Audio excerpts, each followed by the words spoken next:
I did a thought exercise when, like, a few months ago, there was Germany talking about getting their gold, I don't know, 10 billion or something from New York. And I just asked Grok, like, okay, how long does it take to move 10 billion in gold? What does it cost? And then it said, like, if you have boats back and forth or something, like it's 10 days or 8 days and the security and this and that.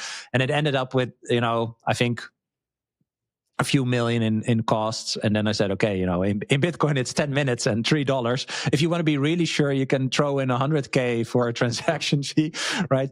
And I think that is what I personally find so interesting when, I hear you talk about curiosity, for example. Just that example for people that are into gold, and I think see the whole macro scenario, kind of play out as we are looking at it.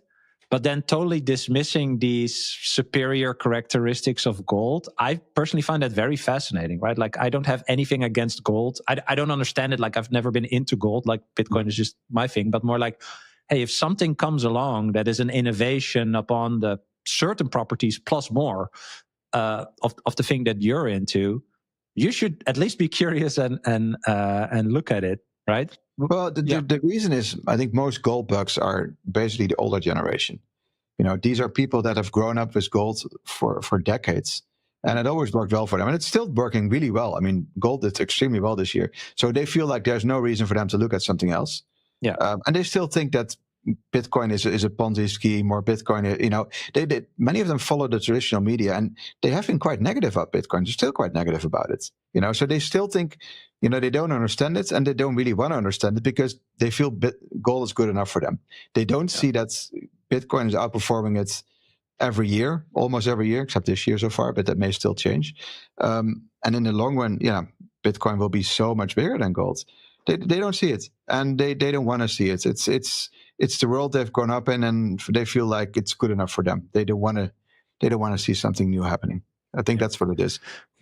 Well, this is also kind of always how it goes, don't you think? Like, if you look at like old newspaper articles about cars or the internet or mobile phones, like there's always people that don't want to change whatever they've invested in before. And that's okay, right? Because I think that is actually what gives us the asymmetric opportunity in that sense. I think for the younger people, they see the digital aspect. They see that the world is moving digitally, and money is moving digitally. Trade, finance, everything is going digitally. So it's logical that there should be some sort of opportunity there, same as at the beginning of the internet, right? Yeah. Or even copying what worked in other countries. I mean, you created the Chinese YouTube, right? It's the same concept, basically. Like, if it works, it works, and you should scale it, and that is or adopt it, and that is where the opportunity is. And so, I used to be a gold investor, actually, and one reason why I stopped being a gold investor is because if you have more than,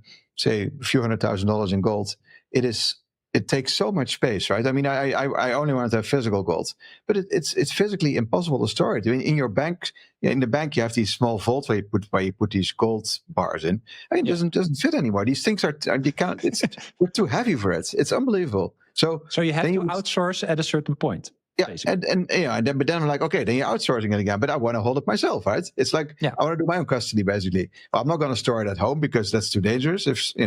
So. It doesn't work. I mean, a few $1,000s of gold, fine, but if you go for much bigger numbers, it just doesn't work. And so eventually, I sold all my gold for Bitcoin, and not looking back.